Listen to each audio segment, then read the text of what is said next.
यस पाठमा तपाईले Amazon FBA प्रयोग गर्ने मुख्य फाइदाहरू बुझ्नुहुनेछ। मैले व्यक्तिगत रूपमा अमेजनमा सेलर फुलफिल्ड अर्डर र अमेजन FBA दुवै प्रयोग गरेको छु। मेरो आफ्नै अनुभवको आधारमा यदि म तपाईलाई व्यावहारिक र इमानदार उत्तर दिन्छु भने अमेजन FBAमा सामान्यतया सेलर फुलफिल्ड अर्डरको तुलनामा सुरुमा बढी अपफ्रन्ट इन्भेस्टमेन्ट आवश्यक पर्छ। अब म किन भनेर बुझाउँछु। FBAमा सेलरहरूले प्राय इन्भेन्टरी पहिले नै खरिद गर्नुपर्छ, सिपमेन्ट तयार गर्नुपर्छ र प्रोडक्ट बेचिङ सुरु हुनु अघि नै अमेजनका फुलफिलमेन्ट सेन्टरहरूमा पठाउनुपर्छ।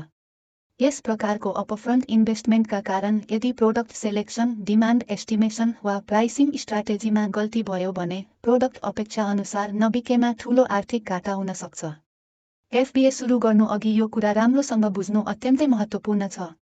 यदि सेलरहरूले product research, pricing strategy, storage fee र डिमान्ड फोरकास्टिङ ठिकसँग बुझेका छैनन् भने FBA आर्थिक रूपमा जोखिमपूर्ण महसुस हुन सक्छ।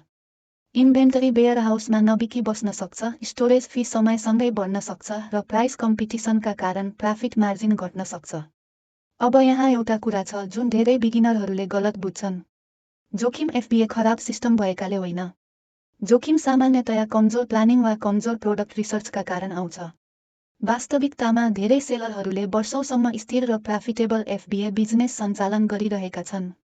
जब सही रिसर्च, सही प्रोडक्ट सेलेक्सन र सावधानीपूर्वक प्लानिङ गरिन्छ, अमेजन FBA एकदमै शक्तिशाली र स्केलेबल बिजनेस मोडल बन्न सक्छ। अब संक्षेपमा अमेजन FBAका केही मुख्य फाइदाहरू बुझौँ। पहिलो ठूलो फाइदा भनेको सेलरले सम्पूर्ण फुलफिलमेन्ट प्रोसेस म्यानेज गर्नु नपरी इन्भेन्टरी स्टोर गर्ने, पिक गर्ने, गर्ने, सिप गर्ने, डेलिभरी गर्ने, कस्टमर सर्भिस ह्यान्डल गर्ने र रिटर्न प्रोसेस गर्ने जिम्मेवारी अमेजनले लिन्छ।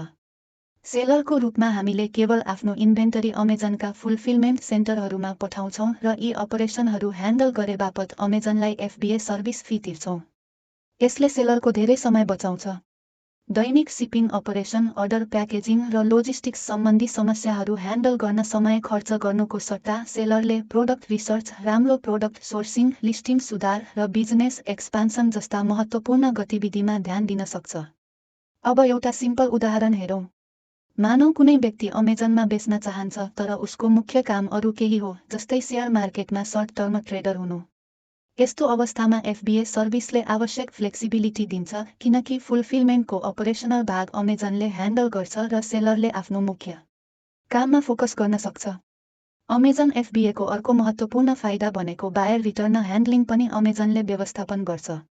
जब कस्टमरले प्रोडक्ट रिटर्न गर्न चाहन्छ, अमेजनले आफ्नो फुलफिलमेन्ट नेटवर्क मार्फत रिटर्न रिसिभ गर्छ र प्रोसेस गर्छ। त्यसपछि अमेजनले रिटर्न भएको आइटम निरीक्षण गर्छ। यदि प्रोडक्ट अझै सेलेबल अवस्थामा छ भने त्यसलाई फेरि सेलरको इन्भेन्टरीमा राखिन्छ र अमेजन प्लेटफर्ममा पुनः फुलफिलेबल हुन्छ। यदि प्रोडक्ट ड्यामेज भएको छ वा फेरि बेच्न योग्य छैन भने त्यसलाई अनफुलफिलेबल इन्भेन्टरीको रूपमा मार्क गरिन्छ। केही अवस्थामा यदि अमेजनको ह्यान्डलिङ वा ट्रान्सपोर्टेसनका क्रममा प्रोडक्ट ड्यामेज भयो भने अमेजनले आफ्नो रिइम्बर्समेन्ट पोलिसी अनुसार सेलरलाई कम्पेन्सेट गर्न सक्छ। सेलरको अपरेसनल दृष्टिकोणबाट हेर्दा यो FBAको अर्को ठूलो फाइदा हो किनकि लोजिस्टिक्स, रिटर्न प्रोसेसिङ र कस्टमर सर्भिस अमेजनले सेलरको तर्फबाट ह्यान्डल गर्छ। यी अमेजन FBA प्रयोग गर्ने केही प्रमुख फाइदाहरू हुन्। अब हामी अगाडि बढेर अमेजन FBA सुरु गर्नु अघि हरेक सेलरले बुझ्नै पर्ने जोखिम र महत्त्वपूर्ण पक्षहरूबारे छलफल गर्नेछौँ।